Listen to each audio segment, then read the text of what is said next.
Beyond the ഹെഡ്ലൈൻസിലേക്ക് വീണ്ടും സ്വാഗതം. മൂന്നാർ പുതിയൊരു ചരിത്രം എഴുതിയിരിക്കുന്നു. തൊഴിലാളി സമരങ്ങളുടെ കേരള ചരിത്രാധ്യായത്തിൽ പുതുമയുള്ള ഒരേട്. തൊഴിലാളി സമര ചരിത്രത്തിൽ കേരളത്തിലെ തൊഴിലാളി പ്രസ്ഥാനങ്ങൾ നിരവധി പുതുമകൾ രചിച്ചിട്ടുണ്ട്. അതിനൊക്കെ നേതൃത്വം കൊടുത്ത പ്രസ്ഥാനങ്ങളുടെയും നേതാക്കളുടെയും ജീർണതയ്ക്കെതിരെയുള്ള തൊഴിലാളികളുടെ പുതിയ കാലത്തെ ഉയർത്തെഴുന്നേൽപ്പാണ് ഈ സമരം എന്നതാണ് ഇതിൻ്റെ ചരിത്ര പ്രാധാന്യം.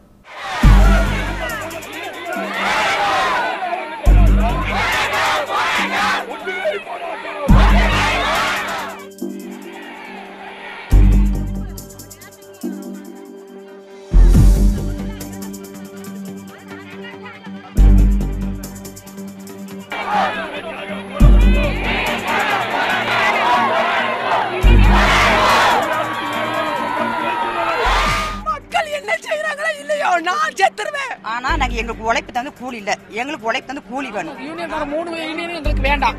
நாங்க தொழிலாளியா இதை எடுத்துருக்கோம். எங்களுக்கு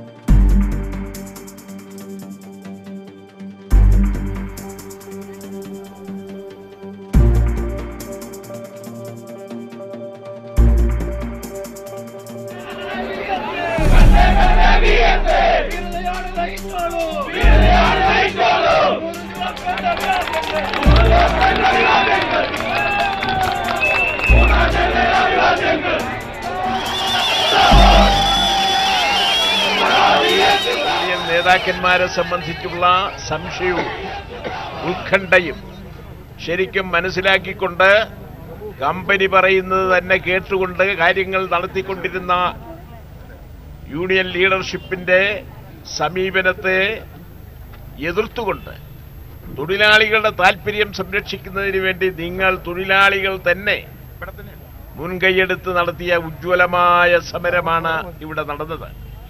ആ സമരത്തിന് ഞാൻ ആദ്യമായി തന്നെ അഭിനന്ദനങ്ങൾ അറിയിക്കുകയാണ്. മൂന്നാറിലെ തോട്ടം തൊഴിലാളികൾ നടത്തിയ ചരിത്ര സമരത്തിന്റെ വിജയമുഹൂർത്തമാണ് ഇത്. വ്യവസ്ഥാപിത രാഷ്ട്രീയ പാർട്ടികളെയും ട്രേഡ് യൂണിയൻ നേതാക്കളെയും പുറത്തു നിർത്തി മൂന്നാറിലെ സ്ത്രീ തൊഴിലാളികൾ കേരളത്തിലെ സമരചരിത്രത്തിൽ പുതിയ അധ്യായമെഴുതി.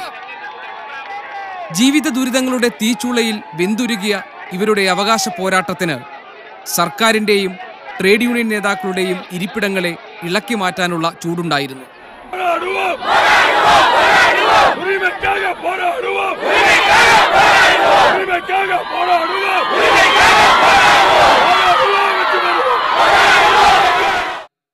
പകലന്തിയോളം പണിയെടുത്തിട്ട് 282 രൂപ മാത്രം കൂലി ലഭിക്കുന്ന ഇവരെ ഒന്നിപ്പിച്ചത് ഒരേ ദുരിതങ്ങളുടെ ഐക്യമാണ്. കഴിഞ്ഞ വർഷം കിട്ടിയ ബോണസിന്റെ പകുതി മാത്രം അനുവദിച്ച മാനേജ്മെന്റിനൊപ്പം നിന്ന ട്രേഡ് യൂണിയൻ നേതാക്കളുടെ അവസരവാദവും സ്വന്തം ശേഷി തിരിച്ചറിയാൻ ഇവരെ സഹായിച്ചു. അങ്ങനെ മൂന്നാറിലെ തൊഴിലാളികൾ അവരുടെ ജീവിത സമരത്തിലൂടെ ചരിത്രമെഴുതി. எல்லாருக்கும் கோடி கோடி நன்றி. ஃபர்ஸ்ட் வந்து ரொம்ப ரொம்ப நன்றி. 20% போனஸ் வாங்கி கொடுத்த எல்லா மக்களுக்கும் எல்லா தொழிலாளிகளுக்கும் ரொம்ப நன்றி நன்றி நன்றி. கோடி நன்றி. சிந்தாபாத். நாங்க அந்த நாளை மறக்கவே மாட்டோம். ഹാപ്പി ന്യൂ ഇയർ ഇവിടെ அந்த നാളെ நாங்க கொண்டாடுவோம். കണ്ണൻദേവൻ എസ്റ്റേറ്റ് തൊഴിലാളികൾക്ക് വിട്ടു നൽകിയെന്ന ടാറ്റയുടെ അവകാശവാദത്തിൻ്റെ പൊള്ളത്തരം ഈ സമരം തുറന്നു കാട്ടുന്നു. ടാറ്റയുടെയും ട്രേഡ് യൂണിയൻ നേതാക്കളുടെയും ഭാഷയിൽ എസ്റ്റേറ്റ് ഉടമകളായ ഈ തൊഴിലാളികളുടെ ജീവിതാവസ്ഥ തന്നെയാണ് ഇത്തരം ഒരു മുന്നേറ്റത്തിന് അരങ്ങൊരുക്കിയത്.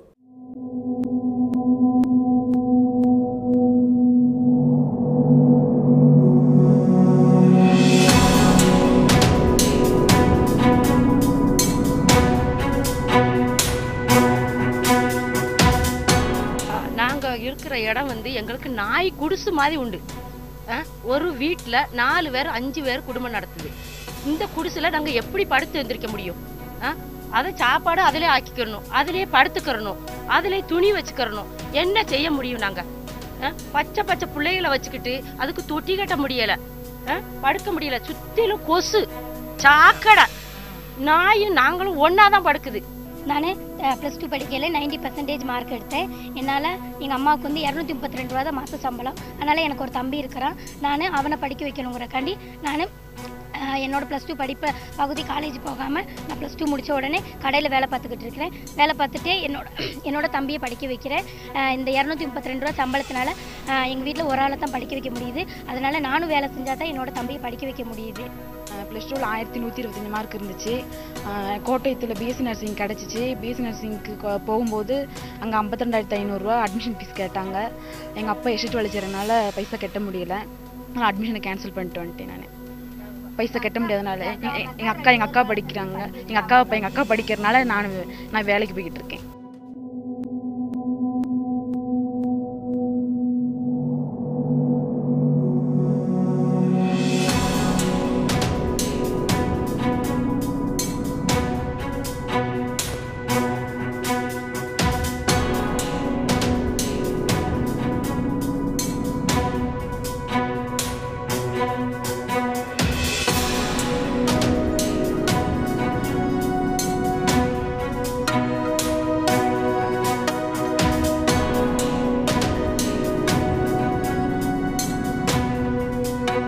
எனக்கெல்லாம் சின்ன குழந்தை தான். ஒரு பொண்ணுக்கு நான் 3000 வச்சு 6000 நான் அடைக்கணும்.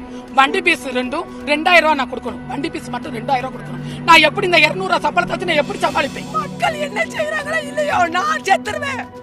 என் பிள்ளைங்களை வச்சு நான் செத்து தீ குடிச்சிருவேன். அதுதான்.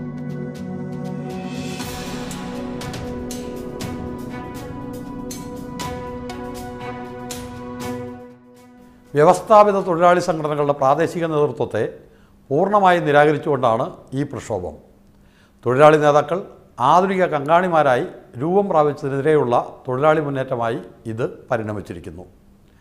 കാൽക്കീഴിലെ മണ്ണ് ഒലിച്ചു പോകുന്നത് തിരിച്ചറിഞ്ഞ വ്യവസ്ഥാപിത രാഷ്ട്രീയ നേതൃത്വം പിന്തുണയുമായി ഓടിയെത്തി സമരത്തെ തങ്ങളുടേതാക്കി മാറ്റാൻ നടത്തുന്ന അപഹാസ്യ ശ്രമവും കേരളത്തിലെ ജനങ്ങൾ കണ്ടു.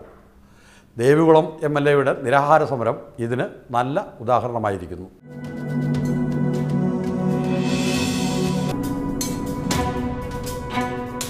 തൊഴിലാളികൾ നടത്തിയ ഉജ്ജ്വല സമരത്തിന്റെ വിജയം നൽകുന്ന സന്ദേശം തിരിച്ചറിയാൻ ട്രേഡ് യൂണിയൻ നേതാക്കൾ തയ്യാറല്ല എന്നാണ് അവരുടെ വാക്കുകൾ തെളിയിക്കുന്നത്.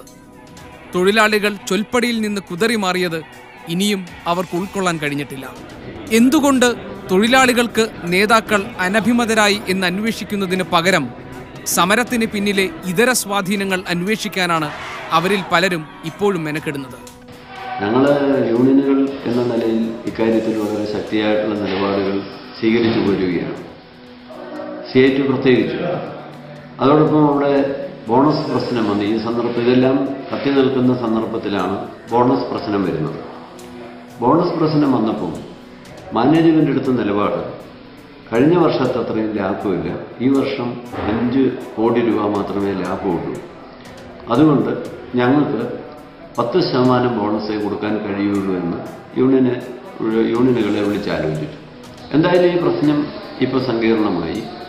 എന്തായാലും അതിനകത്ത് ഞങ്ങൾ കരുതുന്നത് വേറെ ചില ഏതെങ്കിലും അതിനകത്ത് പ്രേരിപ്പിക്കുന്നുണ്ടാകാൻ ഇടയുണ്ടാകാം. ഇല്ലെങ്കിൽ ഇത്രയും സങ്കീർണമായൊരു പ്രശ്നമായി അത് ആ നിലയിൽ ആരും പറഞ്ഞാൽ കേൾക്കാത്ത രൂപത്തിലോട്ട് വരേണ്ട ഒരു കാര്യമുണ്ടെന്ന് ഞാൻ കരുതുന്നില്ല. ട്രേഡ് യൂണിയനുകളുടെ ഭാഗത്തും ഈ കാര്യത്തിൽ ഗുരുതരമായ വീഴ്ചയുണ്ട്. കാരണം 20% ബോണസ് കഴിഞ്ഞ പ്രാവശ്യം കൊടുത്തത് അത് നേർപകുതിയാക്കി 10% ആക്കാൻ ഒരു തീരുമാനം മാനേജ്മെന്റ് എടുത്തപ്പോൾ അതിനെ ഒരു കാരണവശാലും ട്രേഡ് യൂണിയനുകൾ അംഗീകരിക്കാൻ പാടില്ലായിരുന്നു. ഒരു ബോണസ് പ്രശ്നം മാത്രമാണെങ്കിൽ ഇത്രയും വിപുലമായ ഒരു സമരത്തിലേക്ക് പോകേണ്ട ഒരു ആവശ്യമുണ്ട് എന്ന് ഞാൻ കരുതുന്നില്ല. ഇങ്ങനെ ഒരു മിലിറ്റന്റ് മോഡലിലേക്ക് ഒരു സമരത്തിലേക്ക് പോയത് എന്ത് എന്ന് വളരെ ഗൗരവത്തിൽ ആഴത്തിൽ പഠിക്കേണ്ടതായിട്ടുണ്ട്. தமிழ் தீவிரவாதிகன்னு இப்போ பழையபடிக்கும் சிஐடிக்காரங்க சொல்லிக்கிட்டு இருக்காங்களா எங்களை. அன்றைக்கி MLA சொன்னார் தமிழ் தீவிரவாதிகன்னு, இப்போ எல்லாரும் சேர்ந்து சொல்கிறாங்களாம் தமிழ் தீவிரவாதிகள் வந்து தான் இங்கே வந்து எங்களோட இருந்தாங்கன்னு எல்லாரையும் சொல்கிறாரு. அப்போ அச்சுதானந்தன் எங்கேருந்து வந்தார்? எங்கள் கூட தானே இருந்தார். நேற்று காலையிலேருந்து சாயங்காலம் வர இருந்தார்ல, நைட்டு வர இருந்தார்ல. അപ്പോൾ അച്യുതാനന്ദൻ കൂടെയും തീവ്രവാദി ഇരുന്നാങ്ങളാക്കും. സമരം ജനങ്ങൾ ഏറ്റെടുത്തപ്പോൾ അതിന്റെ നേതൃത്വം ഏറ്റെടുക്കാൻ രാഷ്ട്രീയക്കാർ ഒന്നിനു പുറകെ ഒന്നായി ഓടിയെത്തി സ്വയം അപഹാസ്യരായിത്തീരുന്ന കാഴ്ചയും കേരളം കണ്ടു. ഓരോരുത്തർക്കും അവർ അർഹിക്കുന്ന വരവേൽപ്പാണ് ജനം നൽകിയത്.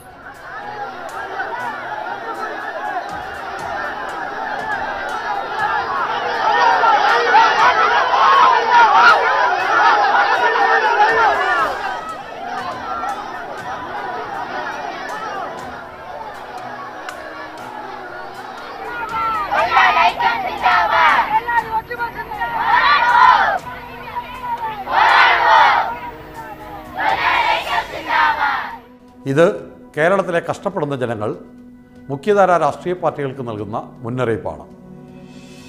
രാഷ്ട്രീയ കക്ഷികളുടെ ആജ്ഞാനുവർത്തികളായി എല്ലാ കാലവും കഴിയുന്ന രാഷ്ട്രീയ അടിമകളല്ല ജനങ്ങളെന്ന ചുവരെടുത്ത് അവർ തിരിച്ചറിയുമോ എന്ന് കാത്തിരുന്ന് കാണാം.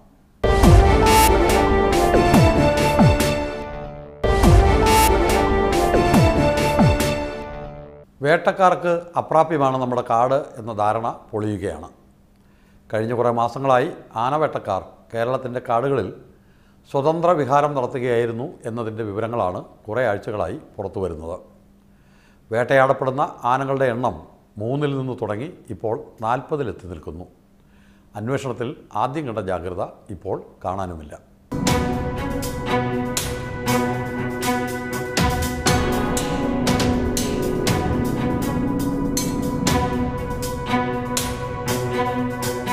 അന്തർ സംസ്ഥാന ബന്ധങ്ങളുള്ളവരുണ്ട്, ഇന്റർനാഷണൽ ബന്ധങ്ങളുള്ളവരുണ്ട്. ഈ രണ്ട് ബന്ധങ്ങളും പുറത്തു കൊണ്ടുവരാൻ ഒരു ചുരുങ്ങിയ സമയം കൊണ്ട് കേരളത്തിലെ ഫോറസ്റ്റ് വകുപ്പിന്റെ അന്വേഷണ വിഭാഗത്തിന് സാധ്യമല്ല.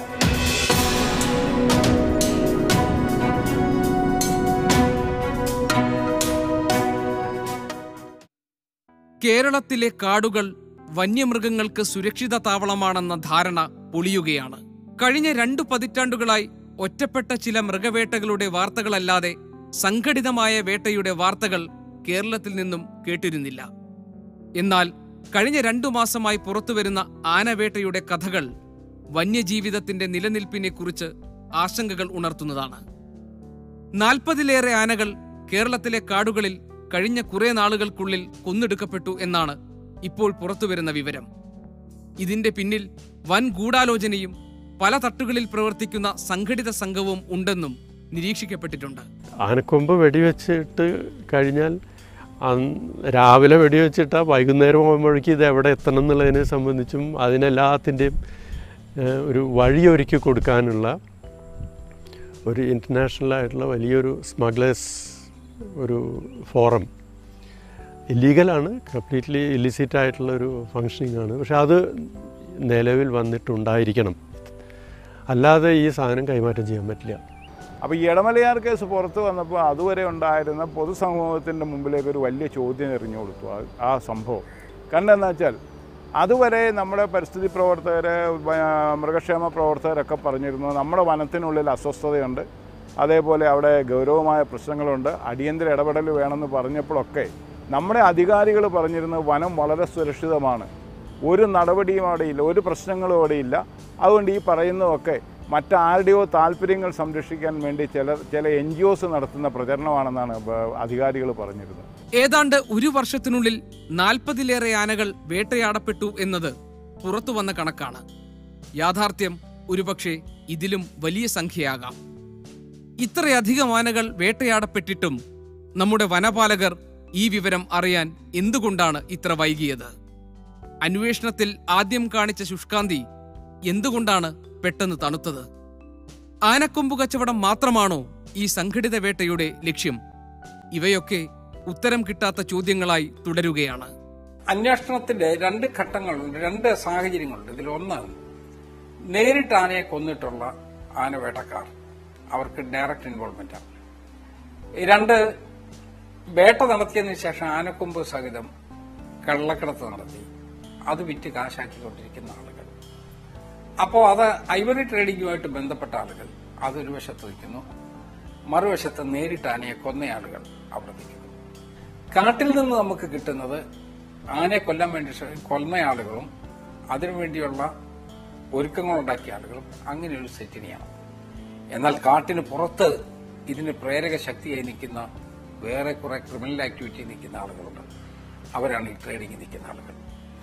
അപ്പൊ നമ്മള് കാട്ടിനകത്ത് നടത്തിയ ഈ സംഭവത്തെക്കുറിച്ച് വനവകുപ്പിന് തന്നെ അന്വേഷണം നടത്തി മുന്നോട്ട് പോകാം. അവിടുത്തെ തെളിവുകളെല്ലാം എടുത്ത് ഇനിയും ബാക്കിയുള്ളതുണ്ടെങ്കിൽ അത് മുന്നോട്ട് കൊണ്ടുപോയി ഇപ്പൊ കിട്ടിയിട്ടുള്ളതുപോലെ തന്നെ ബാക്കിയുള്ള നടപടികളിലേക്ക് പോകണം. 18 തോക്ക് കസ്റ്റഡി കിട്ടിയിട്ടുണ്ട്. നേരത്തെ പറഞ്ഞ പോലെ 47 ആളുകളെ നമുക്ക് അറസ്റ്റ് ചെയ്യാൻ പറ്റിയിട്ടുണ്ട്. 16 ആനയെ കൊന്നതിന്റെ കണക്ക് നമ്മളുടെ കയ്യിൽ ഇപ്പോഴുണ്ട്. ഇനി അന്വേഷണം മുന്നോട്ട് പോയിക്കൊണ്ടിരിക്കുകയാണ്. കൊമ്പനാനകൾ മാത്രമല്ല പിടിയാനകളും വേട്ടയാടപ്പെടുന്നു എന്ന് ഞെട്ടിപ്പിക്കുന്ന വിവരവും ഇപ്പോൾ പുറത്തു വരുന്നു. പിടിയാനകളെ വേട്ടയാടുന്നത് ആനകളുടെ വംശനാശത്തിന് തന്നെ കാരണമാവാം. ആനക്കൊമ്പ് വിറ്റ് പണമുണ്ടാക്കുക എന്നതിനുമപ്പുറം വലിയ ലക്ഷ്യങ്ങളാണ് ഇതിന് പിന്നിൽ ഉള്ളത് എന്നതിൻ്റെ സൂചനയാണ് ഇത്. പിടിയാനകളെ വേട്ടയാടുന്നത് നമ്മൾ വളരെ ഗൗരവമായിട്ട് കാണേണ്ട കാര്യമാണ്. കാരണം എന്താണെന്ന് വെച്ചാൽ പിടിയാനയാണ് ഒരു ആനയുടെ ഗ്രൂപ്പിലെ ലീഡർ എന്ന് പറയുന്നത്. ആ ലീഡറിൻ്റെ ബ്രെയിനിലാണ് അതിൻ്റെ ആനത്താരകളുടെയും വെള്ളം കിട്ടുന്ന സ്ഥലങ്ങളും ഭക്ഷണം കിട്ടുന്ന സ്ഥലങ്ങളും ഫീഡ് ചെയ്തിരിക്കുന്നത്. അപ്പോൾ ഓരോ സമയത്തും ഇതിൻ്റെ ഗ്രൂപ്പിനെ നയിച്ചുകൊണ്ട് പോകേണ്ടത് ഇവരാണ്. അതില്ലാതെ പോയി കഴിഞ്ഞാൽ സ്വാഭാവികമായിട്ടും ഈ ഗ്രൂപ്പ് നശിക്കും. അങ്ങനെ ആനയുടെ ഒരു എക്കോളജി പരിപൂർണമായിട്ട് തകർന്നു പോകും. പിടിയാനകൾ ഇല്ലാതാവുന്നത് രണ്ട് രീതിയിൽ മൊത്തം ആവാസ വ്യവസ്ഥയെ തന്നെ, അവരുടെ ജീവിത വ്യവസ്ഥയെ തന്നെ ബാധിക്കുന്നു. ഒന്ന്, വംശവർദ്ധനവിനുള്ളൊരു സാധ്യത. പിടിയാനകൾ ഇല്ലാതാവുമ്പോൾ വംശവർദ്ധനവിനുള്ള സാധ്യത വളരെയധികം കുറയുന്നു. കാരണം മറ്റൊരു വിധത്തിൽ ചിന്തിച്ചാൽ ആണാനകൾ രണ്ട് തരത്തിലുണ്ട്. ഒന്ന് കൊമ്പുള്ള കൊമ്പന്മാർ എന്ന് പറയുന്ന ആനകളും, അതുപോലെ തന്നെ കൊമ്പില്ലാത്ത എന്നാൽ ആണിന്റെ എല്ലാ സവിശേഷതയും പ്രത്യുൽപാദന ശേഷിയുമുള്ള മോഴ ആനകൾ. അപ്പൊ ഈ രണ്ട് ഗ്രൂപ്പിലുമുള്ള ആനകൾ ഉള്ളതുകൊണ്ട് മോഴ ആനകൾ ഒരു ആനയുടെ ഒരു കൂട്ടത്തിന്റെ ഭാഗമായി നടക്കുകയും അവർ വംശവർദ്ധനവിന് ഒരുപാട് പിടിയാനകളുമായി ഇണചേരുകയും വംശവർദ്ധനവിന് സഹായിക്കുകയും ചെയ്യുന്നുണ്ട്. നേരെ മറിച്ച് അപ്പോൾ കൊമ്പന്മാർ ഗ്രൂപ്പിലില്ലെങ്കിൽ കൂടി വംശവർദ്ധനവിന് അവിടെ ഒരു ബുദ്ധിമുട്ട് ഉണ്ടാവുന്നില്ല. കൊമ്പന്മാർ ഗ്രൂപ്പിൽ നിന്ന് മാറി സഞ്ചരിക്കുകയാണ് ചെയ്യുന്നത്. നേരെ മറിച്ച് പിടിയാനകളുടെ എണ്ണം ഇങ്ങനെ ക്രമാതീതമായി കുറയുകയാണെങ്കിൽ അതിനെ കോമ്പൻസേറ്റ് ചെയ്യാനുള്ള ഒരു രീതിയും പ്രകൃതിയിൽ നിലവിലില്ല. ആനകൾക്ക് നമ്മുടെ കാട്ടിൽ ഒരു പ്രധാനപ്പെട്ട റോളുണ്ട്. വനത്തിൻ്റെ ഇക്കോസിസ്റ്റത്തിൻ്റെ നിലനിൽപ്പിന് ആനകളുടെ പങ്ക് എന്ന് പറയുന്നത് വളരെ പ്രധാനമാണ്. ഇന്ന് കാണുന്ന പല പഴങ്ങളും ഒരു നാട്ടിൽ നിന്ന് മറ്റൊരു നാട്ടിലേക്ക് പടർന്നു പോയിട്ടുള്ളത്, അല്ലെങ്കിൽ പകർന്നു പോയിട്ടുള്ളത് ഇങ്ങനെ ഈ ആനകളും അതുപോലെയുള്ള മൃഗങ്ങളുടെ സഹായത്തോടു കൂടിയാണ്. മറ്റൊന്നുള്ളത് ഈ ഇലകളും അതുമാതിരിയുള്ള ഇതൊക്കെ ചപ്പുചവറുകളൊക്കെ ആനകൾ തിന്നുന്നുണ്ട്. ഈ തിന്നുന്നതൊക്കെ ഒരു റീസൈക്ലിംഗ്, മണ്ണിനെ റീസൈക്കിൾ ചെയ്ത് പോകുന്നുണ്ട്. അതിൽ ആനകളുടെ വയറിലുള്ള ഒരുപാട് ബാക്ടീരിയ അവരെല്ലാവരും കൂടി ചേർന്നുകൊണ്ട് ഒരു ധർമ്മം നിർവഹിക്കുന്നുണ്ട്. അത് മണ്ണിനെ എൻറിച്ച് ചെയ്യുന്നുണ്ട്.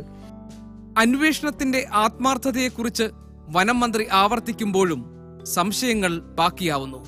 ഇത്തരത്തിലുള്ള സംഘടിത നീക്കത്തിന്റെ പിന്നിലെ ബുദ്ധികേന്ദ്രത്തെ കണ്ടെത്താൻ കഴിഞ്ഞിട്ടുണ്ടോ എന്നതിന് വ്യക്തമായ ഉത്തരം എവിടെ നിന്നും കിട്ടുന്നില്ല. കാടിന്റെ ആവാസ വ്യവസ്ഥയെ ഈ പ്രശ്നം എങ്ങനെ ബാധിക്കും എന്ന് ആരും ഗൗരവമായി ആലോചിക്കുന്നതിന്റെ ലക്ഷണവുമില്ല.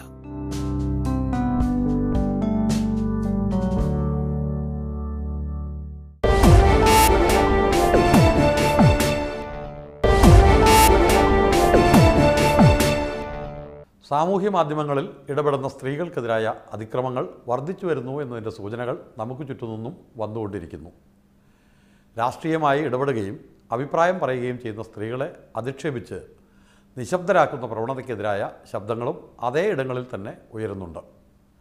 ഫേസ്ബുക്കിലെ സ്ത്രീ വിരുദ്ധത ചൂണ്ടിക്കാട്ടി മലയാളികളായ ഏതാനും സ്ത്രീകളുടെ മുൻകൈയിൽ തുടങ്ങിയ ഫോർ എ ബെറ്റർ FB എന്ന കാമ്പയിൻ ആഗോള ശ്രദ്ധ പിടിച്ചുപറ്റിയിരിക്കുന്നു.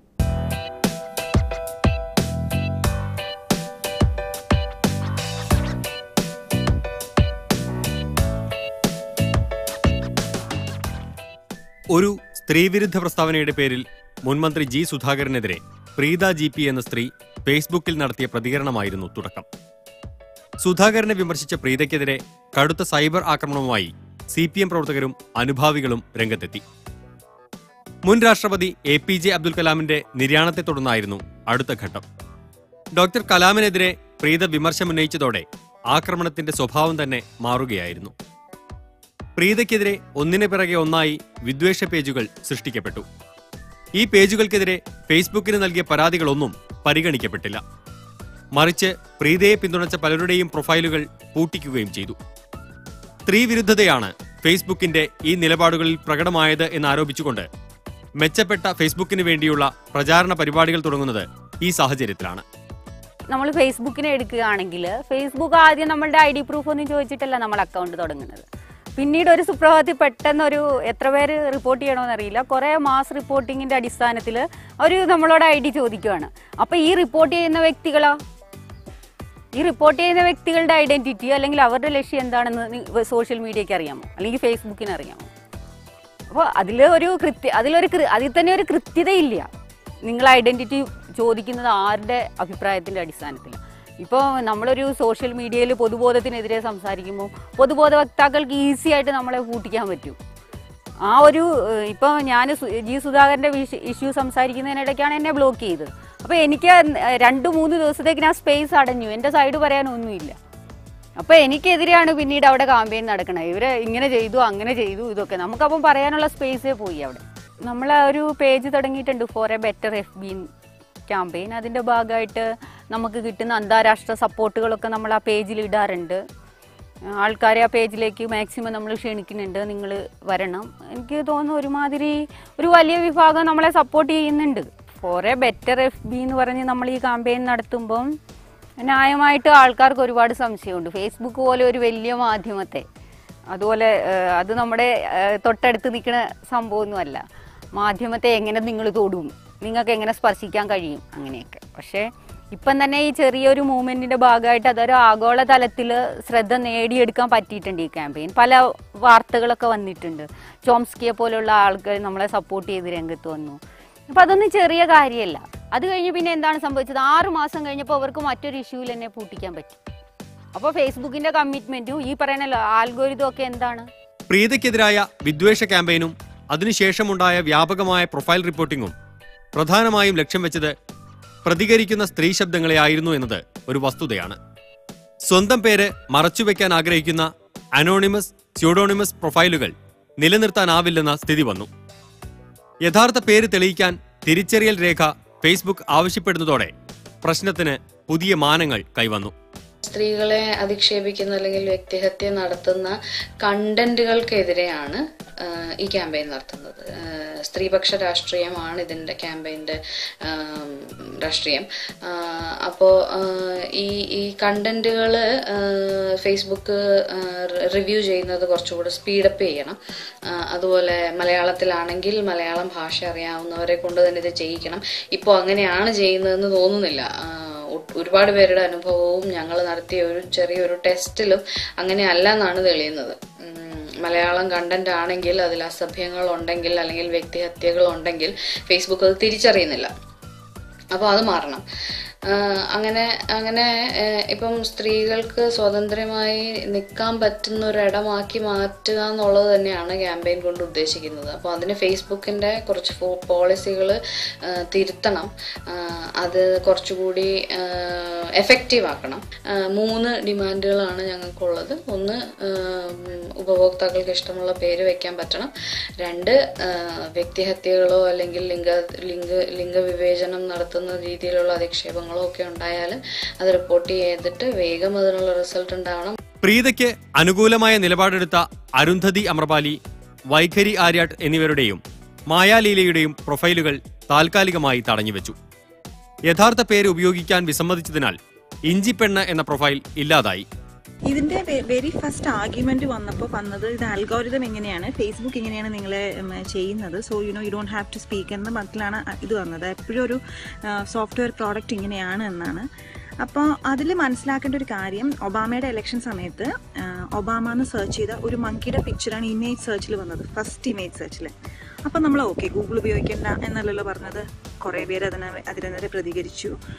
ആ ഇമേജ് അങ്ങനെയല്ല എന്ന് ഗൂഗിളിനെ കൊണ്ട് മാറ്റിപ്പിച്ചു. This is a same thing. Facebook എങ്ങനെയാണ് ചെയ്യുന്നത്? ഫേസ്ബുക്കിൻ്റെ പ്രോഡക്റ്റ് ഡിസൈൻ അമേരിക്കൻ ഡിസൈനാണ്. അമേരിക്കയ്ക്ക് വേണ്ടി they just only English language ആണ് കണ്ടന്റ് എന്ന ഇതിൽ മാത്രം ഉണ്ടാക്കിയതാണ്. അപ്പം നമ്മൾ വന്നിട്ട് ഓക്കെ നിങ്ങൾ ഇത്രയും ലാംഗ്വേജസിലേക്ക് തേർഡ് വേൾഡ് കൺട്രീസിലേക്ക് പോകുമ്പോൾ ഇത്രയൊക്കെ സെൻസിറ്റീവ് നിന്ന് ഫേസ്ബുക്കിനെ അറിയിക്കേണ്ട കടമ നമുക്കുണ്ട്.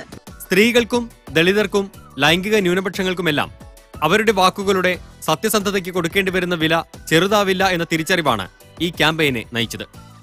ഭരണകൂടം എല്ലാ തരത്തിലും ജനങ്ങളെ നിരീക്ഷണത്തിന് വിധേയരാക്കാൻ ശ്രമിക്കുമ്പോൾ ഓൺലൈൻ സോഷ്യൽ മീഡിയ ഇടങ്ങളും അതിനായി ശാഠ്യം പിടിക്കുന്നതിന് എതിരെ കൂടിയാണ് ഈ ഓൺലൈൻ സമരം. ഞങ്ങൾ ഇതിനെക്കുറിച്ച് പ്രീതയുടെ ഈ പേജിനെ കുറിച്ച് പറയുകയും ഇത് ഫേസ്ബുക്കിൻ്റെ നിലപാട് ശരിയല്ല, അതായത് പ്രത്യേകിച്ച് സ്ത്രീകളുടെ കാര്യത്തിൽ സ്ത്രീകൾ എന്നുള്ളതൊരു പ്രധാനപ്പെട്ട വിഷയമായിരുന്നു. അതായത് സ്ത്രീകൾ ഇത്തരത്തിലുള്ള നിലപാട് വ്യക്തമാക്കുമ്പോൾ സ്ത്രീകളെ അറ്റാക്ക് ചെയ്യാനായിട്ട് ഒരു കൂട്ടർ എത്തുകയും അത് അവരുടെ എന്താ പറയുക രൂപമായിക്കോട്ടെ, അവരുടെ ഭാഷ,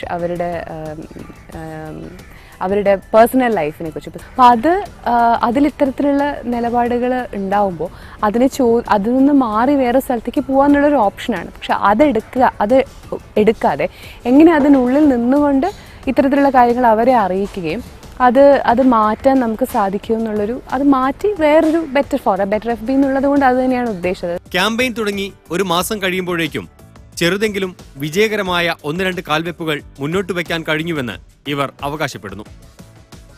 നായർ എന്ന ജാതിവാൽ ഒഴിവാക്കി പ്രീതയ്ക്ക് അവരാഗ്രഹിക്കുന്ന പേര് പ്രീത GP തിരികെ കിട്ടി എന്നതാണ് ഇതിലേറ്റവും പ്രധാനം. ID ഫേസ്ബുക്കിന് സമർപ്പിക്കാൻ വിസമ്മതിക്കുന്ന വ്യക്തികൾക്ക് 7 ദിവസത്തെ സാവകാശം കിട്ടാൻ സാഹചര്യം ഒരുങ്ങുകയും ചെയ്തിരിക്കുന്നു. തങ്ങളുടെ ഡാറ്റ ബാക്കപ്പ് ചെയ്തു വയ്ക്കാനെങ്കിലും സാധിക്കുന്ന സമയപരിധിയാണിത്. എന്തായാലും സാമൂഹ്യ മാധ്യമങ്ങളുടെ വർത്തമാനകാലത്ത് ഡിജിറ്റൽ ഇടങ്ങൾ ജനാധിപത്യവൽക്കരിക്കാനുള്ള പോരാട്ടം തന്നെയാണ് ഇത്.